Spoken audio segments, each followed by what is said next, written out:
ஐபிஎஸ்க்கு சங்கம் இருக்கு. ஓய்வு பெற்ற ஐபிஎஸ் இல்ல கரண்ட்ல இருக்க? கரண்ட்ல இருக்கவங்க. பல் புடுங்கிய பல்வீர் சிங் கேள்விப்பட்டீங்களா? அவர் அம்பாசமுத்திரத்தில் ஏஎஸ்பி.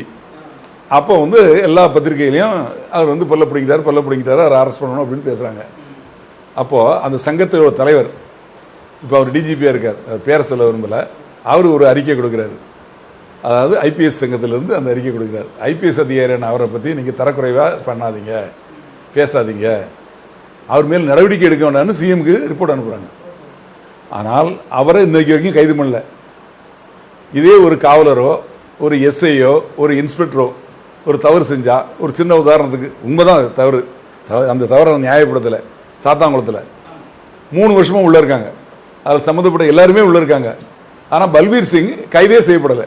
ஆனால் அவர் பேரில் சார்ஜ் ஷீட் போட்டிருக்கு, அவர் இப்போ டியூட்டியில் இருக்கார்.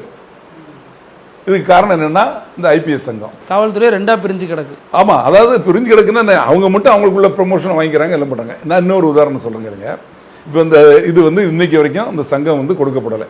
எல்லாரும் தரன்னு சொல்கிறாங்க. கொடுக்கறதுக்கு சிஎம் ரெடியாக இருந்தால் கூட அருகில் இருக்கக்கூடிய உளவுத்துறையோ அதிகாரி, பெரிய அதிகாரியோ டிஜிபி லாண்ட் ஆர்டரோ அவங்க வந்து எடுத்து சொல்லி அவங்க குறைகளை சொல்லணுமே அப்படின்னு எல்லாம் குறைகளை அவங்க கீழே சொல்லட்டும், எங்கிட்ட நாங்களே பார்த்துக்குறோம் அப்படின்னு சொல்லி இது வந்து யார் வரைக்கும்னா ஏசி டிஎஸ்பி வரைக்கும் கஷ்டப்படுறாங்க.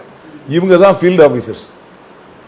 ஒரு அக்யூஸ்டா கைது பண்ணதுக்கோ, ஒரு சம்பவம் நடந்த இடத்துக்கு போகிறதோ, ஒரு கூட்டம் வந்து அட்டாக் பண்ணால் அதை தடுக்கிறதோ எல்லாமே ஃபேஸ் பண்ணுறது இவங்க தான். களத்தில் நிற்கிறது இவங்க. ஐபிஎஸ் அதிகாரிகள் இல்லை. அவங்க வந்து ஏசி ரூமில் உட்காந்துருப்பாங்க, ஏசி காரில் வருவாங்க, உத்தரவு போட்டு போயிடுவாங்க. ஆனால் பிரச்சனைகளை சால்வ் பண்ணுறது, அந்த இடத்துல அடிபடுறது, வெட்டுப்படுறது, குத்துப்படுறது எல்லாமே அவங்க தான்.